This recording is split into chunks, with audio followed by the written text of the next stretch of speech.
esta primera sesión de la 17ª Jornada de Historia de Ceuta, Portugal y el norte de África, y lo vamos a hacer con la segunda ponencia de este día, que nos la presenta Francisco Contente Domínguez, la Armada de Ceuta y la Guerra Naval en el norte de África. Es para mí personalmente y para el Instituto una satisfacción especial poder contar hoy con la presencia de Francisco Contente Domínguez, porque Francisco es uno de los nuestros, es miembro correspondiente del Instituto de Estudios Ceutíes. Hemos tenido la suerte de poder contar con su presencia más de una vez en nuestra ciudad para poder oír sus amplios conocimientos sobre el tema. Francisco Contente Domínguez se licenció en Historia en 1981, mestre en 1986, doctor en Historia de la Expansión Portuguesa en 2001 y agregado en Historia en 2008. Es profesor del Departamento de Historia de la Facultad de Letras de la Universidad de Lisboa. Es también profesor adjunto de la Universidad de Texas, en la Facultad de Estudios de Grado de la Universidad de Texas. Es especialista en Historia de la Navegación en la época de los descubrimientos, un gran especialista en ese tema, y además pertenece a un montón de instituciones relacionadas con el tema marítimo, miembro de la Academia de la Marina Portuguesa, vicepresidente además, desde 2005, miembro de la Academia Portuguesa de la Historia, miembro del Centro de Historia de la Universidad de Lisboa, miembro también del Instituto Infante Don Enrique y miembro, en este caso presidente desde 2004, de la Comisión Internacional para la Historia de las Ciencias Náuticas y, como digo, desde hace ya bastantes años, miembro correspondiente del Instituto de Estudios Ceutíes. Es autor de numerosas publicaciones, como en el caso anterior no las vamos a poder reseñar todas, pero sí algunas, como Navíos y viajes, la experiencia portuguesa en los siglos XV al XVIII, navíos portugueses de los siglos XV al XVI, la guerra naval en el norte de África, siglos XV-XIX, la travesía del mar Océano, viaje de Duarte Pacheco Pereira a Brasil en 1498, os navíos da mar Océano, teoría e imperio en la arquitectura naval portuguesa de los siglos XV al XVII, arqueología naval portuguesa, la carrera de Indias, etcétera, etcétera. Colombo en la política de sigilo en la historiografía portuguesa, etcétera. En general, una historiografía volcada, y otros muchísimos libros colectivos, que nos vamos a reseñar, que son muchísimos, volcada en esta especialización en la historia naval portuguesa especialmente. Y yo, sin más, pues doy paso a la intervención de Francisco Contente Domínguez. Como digo, pues encantado de tenerle por aquí de nuevo y poder disfrutar de su ponencia esta tarde. Francisco, cuando tú quieras. Muchísimas gracias por esta presentación. No crean que van a escuchar una intervención tan estructurada como la de mi amigo Juan Paulo Costa, porque yo vengo aquí a hablar de una hipótesis. Una hipótesis que no ha testado jamás, no ha hecho ponencias, conferencias, ni incluso en clases, que es la forma de testar las cosas por la primera vez, muchas veces. Y por todo eso, también la primera cosa a hacer que es dar gracias al Instituto de Estudios Ceutíes y a los amigos de Ceuta por esta invitación que me ha obligado a estructurar un poco lo que eran apenas y tan solo ideas vagas.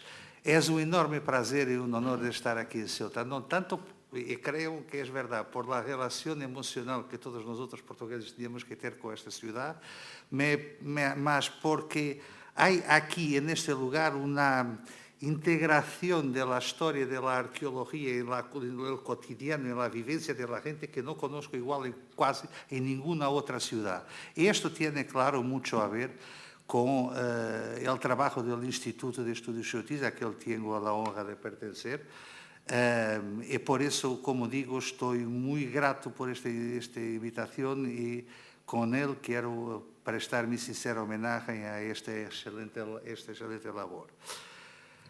Además, voy a pedir vuestro permiso para una evocación. Esto no es la España continental, pero estamos en España. Es la primera vez que estoy en España desde que há pouco mais de um mês, um acidente de coche estúpido, como lo son sempre, roubou a vida de José Luís Casado Soto, que foi o primeiro diretor e o criador do Museu Marítimo de Santander. Ele era meu amigo, era um grande estudioso da história marítima dos séculos XVI e XVII, especialmente dos barcos, e era uma pessoa excepcional. E esta ponência onde se habla de barcos é também meu tributo para ele. Perdão por estar a ler, vai a ver se não me perdo de todo. Sobre o tema da Armada de Ceuta e da Guerra Naval do Norte de África, se puede empezar por dizer que a ideia general de lo que foi a Guerra Naval do Norte de África, do ponto de vista português e não solo, é em geral muito bem conhecida.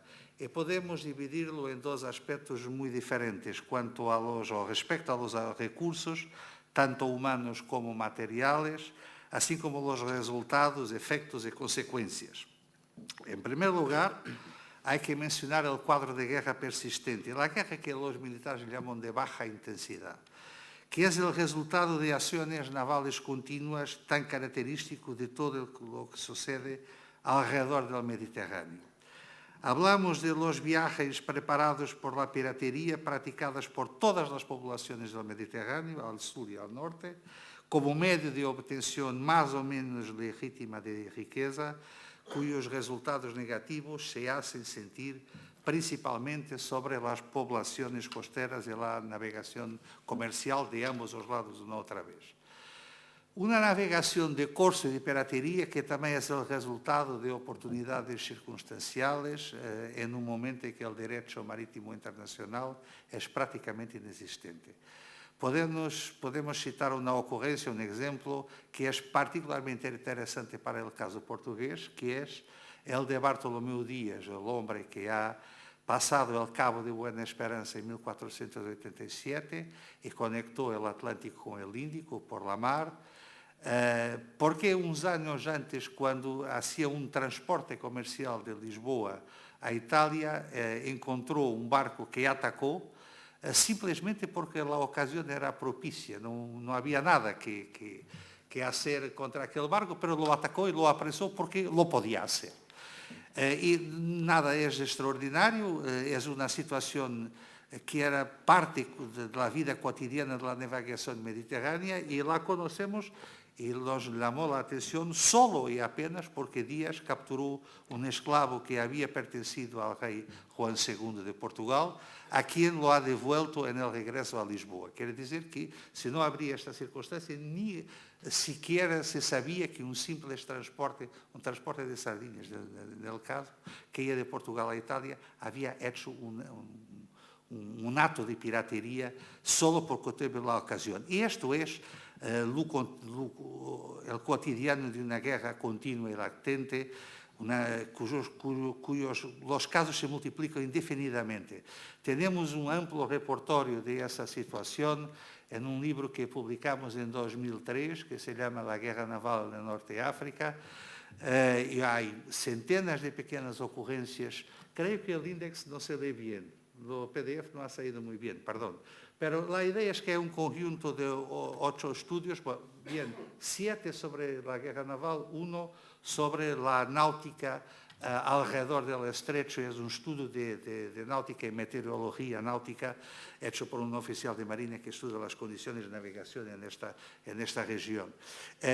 Y esto, como digo, es una situación recurrente. Preparamos una nueva edición de este libro con 3 estudios más. Não sei se vai publicar-se por causa da crise, da qual se hablará um pouco mais. Se pode solucionar. Haremos o que podamos. Pero, do ponto de vista de informação, não é muita coisa, do ponto de vista de transformação da nossa percepção de las questões, realmente não há nada de novo, porque todos outros sabemos bem que esta situação de guerra de baixa intensidade é permanente. Outra situação que é completamente diferente es de las grandes expediciones de conquista de la tierra, que son siempre, antes de todo, grandes empresas marítimas. Y el problema es que es difícil de entender el significado exacto de la preparación y uso de recursos tan vastos para las posibilidades de cualquier Estado medieval, mucho más para un país como Portugal. Mi colega Juan Paulo ha dicho muchas cosas muy ciertas, ha hecho una ponencia brillante, pero ha dicho una cosa muy interesante, porque con una grande coraje, porque es verdad, pero ninguno lo asume, pero es la más cristalina de las verdades. El país no es viable, como lo he dicho. Esto es así, es verdad. ¿Por qué? Por una cosa que lo sabemos muy bien, es muy pequeño y muy pobre. Es solo eso. Y creo que uno de los problemas de Portugal es que los portugueses no son capaces de pensar propiamente desde la raíz de las cuestiones como elas son, porque esto es la base de todo. Y, por tanto, torna mucho más difícil entender, por ejemplo, algunas cosas como el proceso de la expansión con toda su magnitud. Por supuesto, nuestra percepción de que lo que ha sido este esfuerzo de guerra naval en un país en la época medieval no es suficiente, sobre todo en el caso de Portugal, para tener una idea clara de lo que significaba estas grandes armadas que han sido preparadas en el siglo XV para las conquistas de Marruecos. Hablamos de grandes números, hablamos no de un barco que va a atacar otro hay una ocasión, hablamos de más de 200 barcos, de 20.000 hombres para la expedición de Ceuta en 1415. Hablamos, no se sabe bien, dice 6.000, a quien diga 7.000, a algunos 10.000, pero seguro más que 100 barcos a Tangier en 1437. 280 barcos, 26.000 hombres para atacar Czar el-Seguir en 1458. Más de 300 barcos, más de 30.000 hombres para la conquista de Asilá en 1471. Quiere decir, estos nombres, el número máximo que se abre para Tánger es 10.050, 10.500, será sobreestimado, pero esto es lo que se discute, sobre todo lo que los historiadores se gustan de discutir, es así. El ejército de Tánger tenía 10.000 hombres o solo uns 7 o uns 6.000. Fueron 210 barcos en la empresa de Ceuta o 270, como se indica en la carta del teniente general del rey Juan I al arzobispo de Santiago. Y yo creo bien que perdemos mucho tiempo a discutir estas cosas, a pesar de que es siempre necesario comprenderlas, saberlas y también tener la noción de que es necesario de revisar constantemente lo que se ha escrito y lo que se dice sobre las cosas, porque los datos a veces no son tan claros como parecen. Por ejemplo, esta imprecisión se muestra bien por el ejemplo de Ceuta. El número de barcos discriminados no excede de 114, para llegar a un número próximo, cercano de lo que dan las fuentes, 200 o más, con una lectura muy benevolente de esas mismas fuentes. Sabíamos que tuvíamos 13 naus de Vizcaya y Galicia, ¿quién los ha pagado es otra cuestión?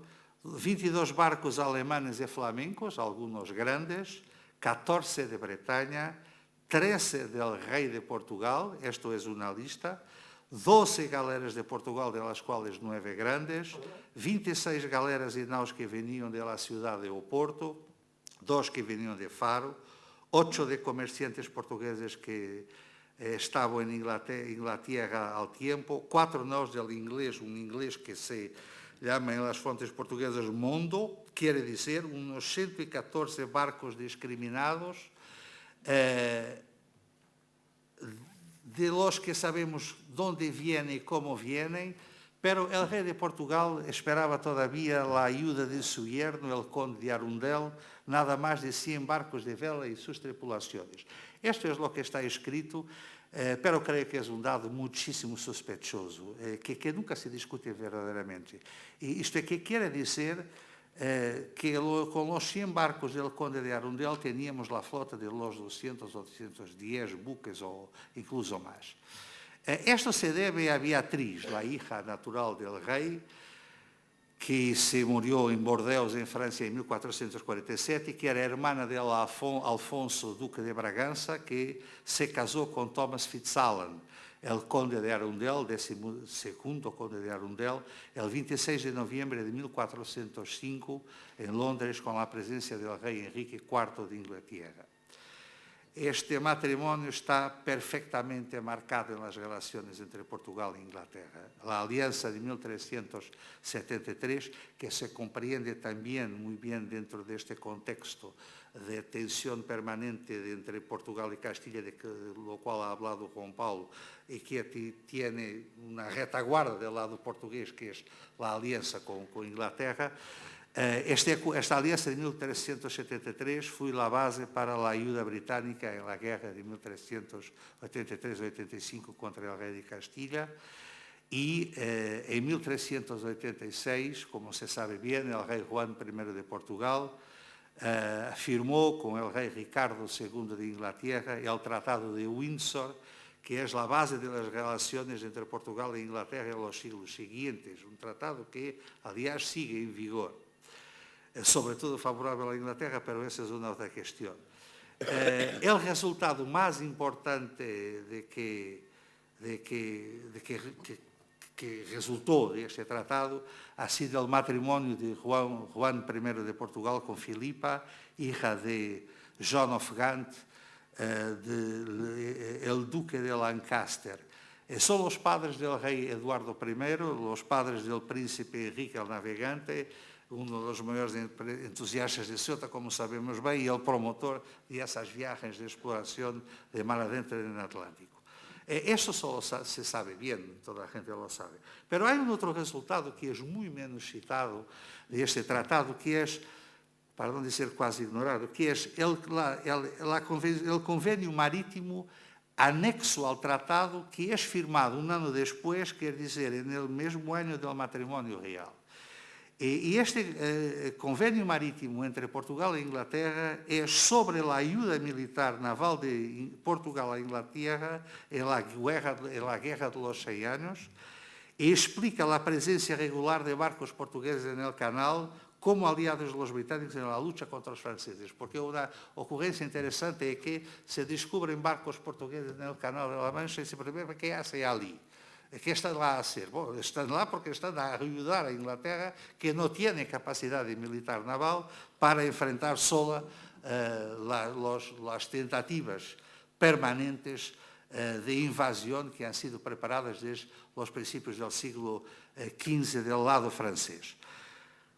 Teniendo en cuenta esta situación, creo que es muchísimo dudoso que un hombre inglés, incluso si era el poderoso conde de Arundel, en un momento en que se cuestionaba la necesidad primera de defensa marítima de Inglaterra contra la Francia, tuviese las posibilidades, los recursos humanos, los recursos materiales y los recursos financieros para reunir una flota de no menos de 100 barcos para ayudar a él a atacar Ceuta.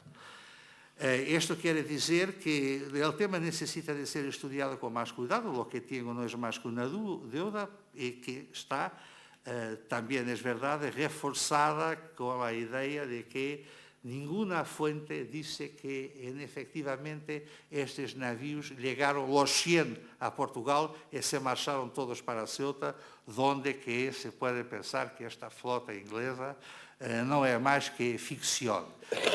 Quer dizer que, porventura, os dados que estão disponíveis sobre todas estas armadas terão que ser revisados e poderemos começar precisamente com a flota de Ceuta e, eventualmente, reduzi-la um pouco para as dimensões mais próximas da realidade.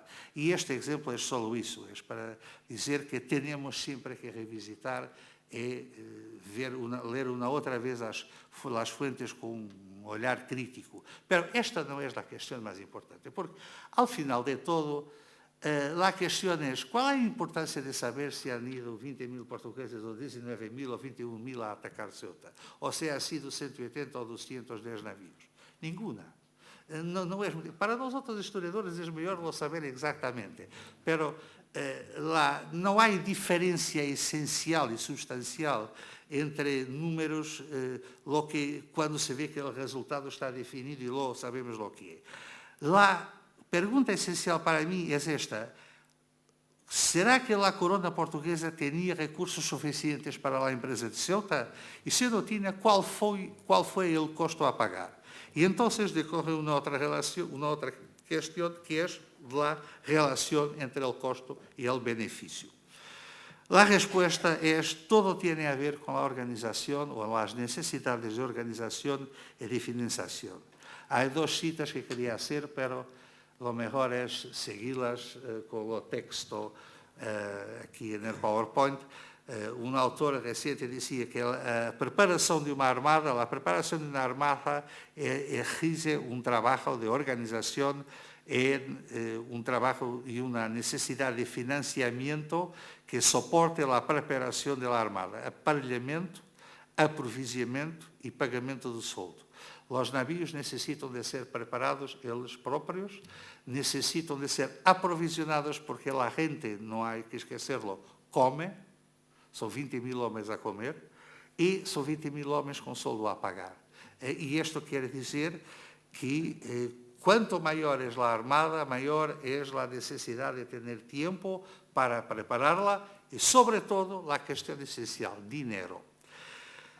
A segunda cita é de la crónica que todos outros conhecemos da tomada de Ceuta de Zurara, onde o cronista dá a ideia de como o rei começou a preparar sus terracenas, os armazéns, para saber, para tratar de los navios, refazimento, creio que a palavra se entende, não sei como dizer em espanhol, é hacer uma outra vez de galés e fustas, quer dizer galés mais pequenas, todo isto para levar o rei que 30 navios, nada mais que 30 em um total de uns 200, 15 galés e 15 fustas, quer dizer 15 galés grandes e 15 galés pequenas. E ha preparado todo para que sus 30 navios tuvieran guarniciones de gente e por eso tuvo que procurar cuánto cobre e prata se podría achar en el reino. E assim mandou trazer outro de fora, dinheiro de fora. Fazendo o seu trato com os mercadores pelo melhor modo que ele pôde, quer dizer, negociando lo mejor que pude, pero consiguiendo a muy breve tiempo tener grande abastanza de dinero. Quiere dizer que el rei mobilizou 30 barcos de la Corona, que son barcos de guerra como la galera, pero la flota ha sido principalmente una flota de transporte del ejército que quería atacar la ciudad de Ceuta, donde que hay números redondos, más de 100 embarcaciones para el transporte de las tropas que se fueron a buscar en todos los puertos del reino y también en Galicia, en Vizcaya, en Inglaterra y Alemania. Navíos, más que dinero, también navíos. El coste de esta armada, nada más que 280.000 dobras, una moneda portuguesa. ¿Qué quiere decir esto? 280.000 dobras es un montante extraordinario. Pero ¿qué quiere decir? No quiere decir nada si no tenemos una correspondencia. Por decir que un coste elevadísimo no vale nada. Pero una dobra podría valer 410 a 470 libras, otra moneda. Depende, porque hay muchos géneros de libras, y entonces hay valores diferentes. Quiere decir que 280.000 dobras son cualquier cosa como 115 a 132 millones de libras. Una otra vez, ¿qué quiere decir esto? Bien, não há dados. Isto é um problema porque para nós outros, apesar que nós outros somos modernistas e trabalhamos del 15, 16 para a frente e quedamos muitas vezes a dizer não há dados, nossos colegas medievalistas e os arqueólogos se quedam furiosos porque Fernanda, por exemplo, encontra umas pedras com 2.000 anos e dados nada, tinha que mirar e adivinhar o que era. Nós outros aún temos algumas coisas, pero não é suficiente. Como se van a fazer as contas? Por exemplo, assim, El rey fue aclamado Don Juan I en 1385. La situación que tiene, no tiene país, no tiene los cofres de la corona están vacíos, tiene que estructurar un país y hacer guerra contra Castela. Ya los municipios de Portugal se han reunido para coger todo el dinero posible para prestar al rey. ¿Cuánto le han prestado? 400.000 libras. Este valor en 1485 quiere decir o quê? Hay una depreciación brutal de la moneda en Portugal. Tan brutal que de 1383 a quiere decir en 1385 ya estaba en curso este proceso de depreciación acelerada, hasta 1407 la moneda se depreció un 5.000%. E de 1383 a 1422, uns 100.000%. Não estou errado nos números, são assim. Portanto, o que quer dizer isto? Quer dizer que, sin embargo, o coste da Armada de Ceuta era absolutamente enorme, incluso comparado com outras empresas militares. ¿Por quê?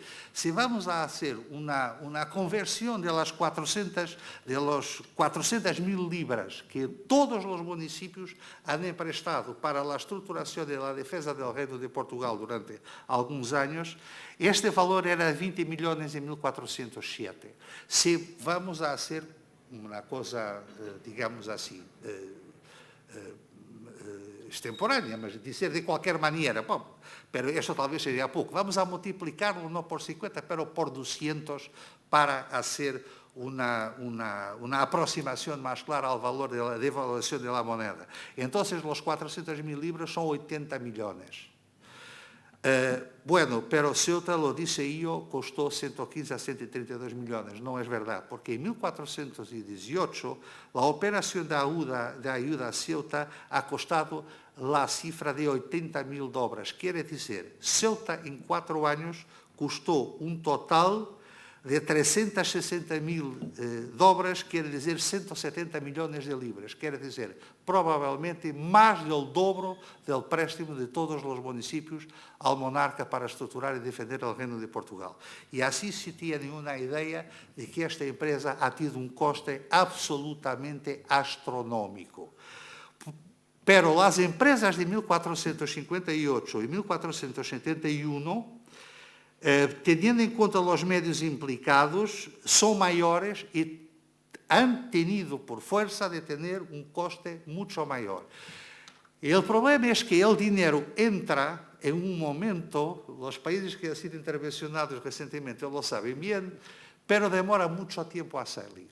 Y quiere decir, demora mucho tiempo a pagar. En los años de 1440, mucho después del desastre de Tánger, aún Don Juan I, el rei de Portugal, pagava o préstamo para a empresa inicial de 1415. Quer dizer que estes costes repercutem nas dezenas de anos que vêm a seguir, porque são um preço enorme e são uma carga financeira enorme para a corona portuguesa. Eventualmente, uma carga insuportável em largo prazo. A minha hipótese é que o coste das armadas do norte de África não ha sido senão uma forma de absorção de dinheiro que não ha tenido uma contrapartida suficiente. Um colega que é um experto, o único que é em Portugal em finanças públicas, e a quien paso mi vida a dizer, tienes que escrever lo que dices, pero el hombre me dice siempre, no, lo importante es la mentalidad, la forma como la gente trabaja con dinero. Pero el que tiene números, dice una vez en una conferencia una frase muy simple, y esta frase fue la siguiente, y esto ha sido el principio de mi despertar para el problema.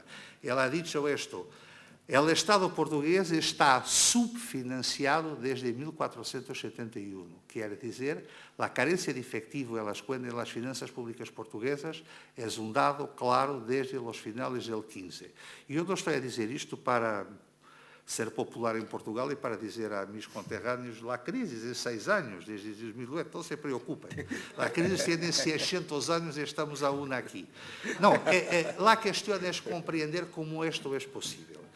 Quiere decir, y esto tal vez sea una explicación para algunas situaciones que están perfectamente espejadas en la historiografía portuguesa, sobre la cual los historiadores portugueses escriben, pero aparentemente no refletem porque no responden a las cuestiones que están implícitas. Por ejemplo, la empresa del Oriente es una empresa que toda la gente lo dice, tiene lucros fabulosos.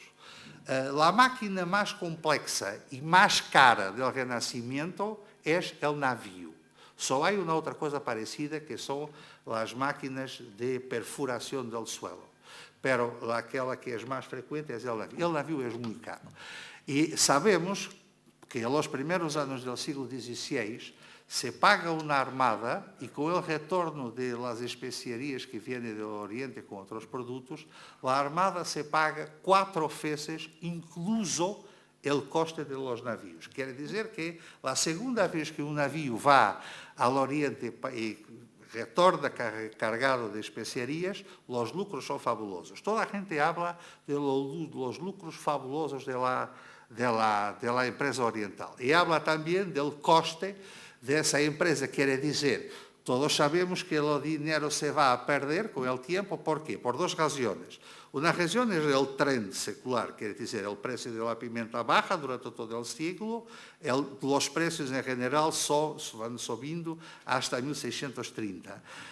Por otro lado, sabíamos también que hay una estructura de fortalezas y de armadas que se tiene que mantener, porque los musulmanes no están de brazos abiertos a acoger a los portugueses para hacer el tráfico. El tráfico tiene que someter, y obedecer el tráfico implica dinero y operaciones militares, mucho dinero. Por tanto, la explicación existe, no tiene problema. Lo que aún no explica jamás es por qué, antes de todo esto y desde el primer momento, la corona portuguesa ha tenido necesidad de recurrir al mercado internacional de capitales. Cuando se habla de la primerísima armada de Oriente, la primerísima armada es de Pedro Álvares Cabral en 1500, la primera es de Vasco da Gama, es la armada de exploración, la armada de Cabral en 1500, aquella que pasa por Brasil, y que es la primera armada que va a tocar 4 continentes, Europa, América, África y Asia. Esta armada ya tiene 3 navíos que son todos de capitales particulares y es financiada por capitales extranjeros. A partir de ahí, la financiación que la corona obtiene por la empresa del Oriente viene de capitales financieros de alemanes. Quiere decir que, de un punto de vista de la gestión financiera del proyecto, a pesar de los lucros fabulosos y de las recetas que tiene, la corona portuguesa no tiene recursos desde el principio para hacer la financiación de toda la empresa. Necesita de recurrir al mercado. Y empieza ¿o qué? Empieza el juego del encargo de la dívida. Quiere decir, el dinero viene, gera recursos y esos recursos son necesarios para pagar los encargos de la dívida y entonces para amortizar el capital. Este es un mecanismo claro. Por ejemplo, hay una situación en España muy parecida. El escritor que es Gonzalo Torrente Ballester, él cuando tengo que decir a mis alumnos cómo se pasa el Imperio Español, no les doy libros de historia. Les digo siempre, van a leer Gonzalo Torrente Ballester, lean El Rei Pasmado y van a perceber todo. La idea de cómo la corte de Madrid vive de la dependencia de las flotas de la plata para pagar la dívida, no, para pagar el interés de la dívida y después la dívida. Y esto es lo que se pasa en Portugal desde mismo el principio del siglo XVI.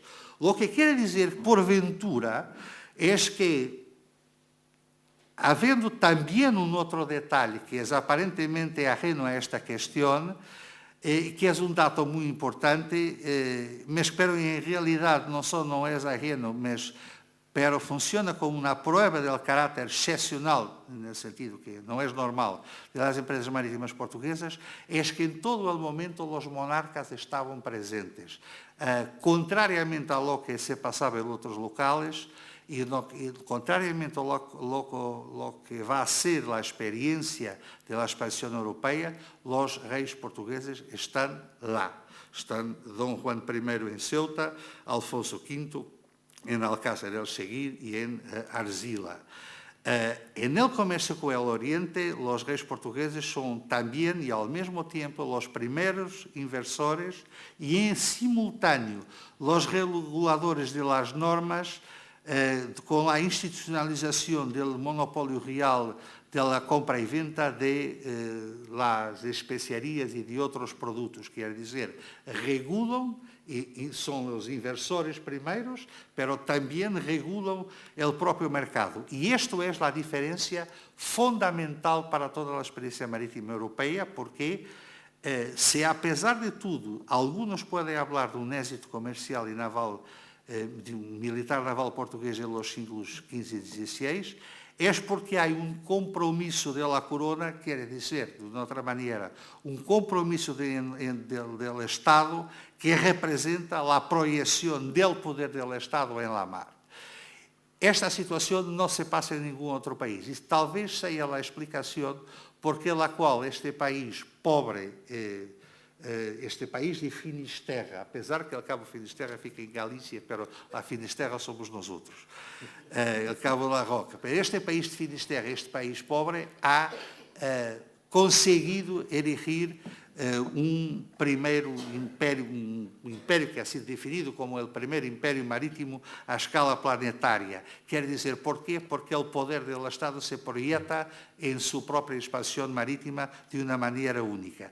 Pero hay un punto muy importante, es que a partir del siglo XVI sabíamos que hay un proceso en que las marinas fueron la piedra angular de la construcción de los estados modernos. Esta cuestión ha sido puesta en detalle por este hombre que se llama Jan Gleta, que es un sueco que escribió un tratado monumental llamado Navíos y Naciones, Navíos de Guerra, marinas y state building, la construcción del Estado en Europa y en América, y Angleta se murió, no joven, pero no era viejo de todo, y este libro es el único estudio comprensivo que apaña toda la Europa y la construcción de los Estados modernos europeos con base en el desarrollo de sus marinas.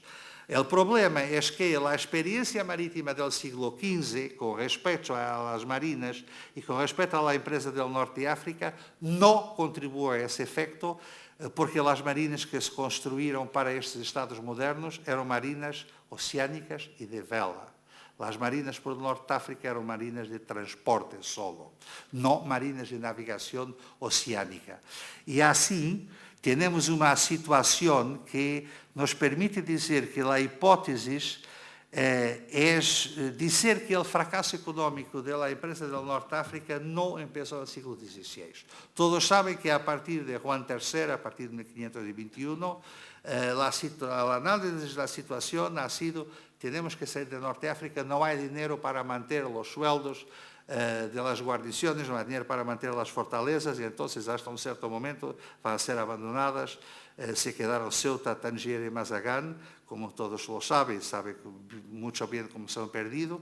Pero este fracaso económico que se conoce y se analiza desde el siglo XVI, en verdad comenzó en el siglo XV. Y por ventura,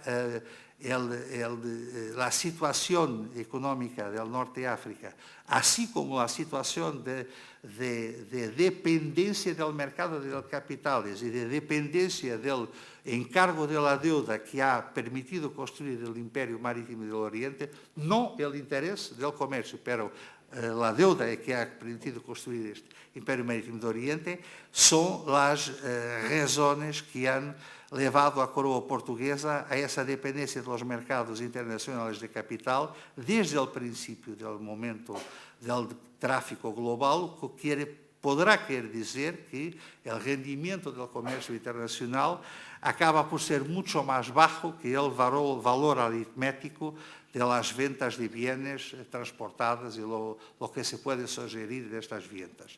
Esto quiere decir, por tanto, que es una hipótesis que las armadas de conquista en el norte de África puede haber sido un absorbente de dinero con consecuencias muy negativas en el largo plazo. Y tal vez la razón directa de la carencia de contado característico de la corona portuguesa desde el principio de la expansión. Esto es solo una hipótesis por ahora, pero creo que es suficiente para obligar a repensar toda la cuestión del problema de la relación costo-beneficio de la expansión marítima portuguesa, que se tiene que recular a los principios del 15 y no a los medios del 16, cuando la situación es muy clara, y que tal vez ayude también a perceber cómo este milagro de dinero que no se tiene y que viene de toda la parte acaba por ayudar a construir una empresa de expansión terrestre y marítima que al fondo no tiene sustentación en los recursos de los países. Gracias.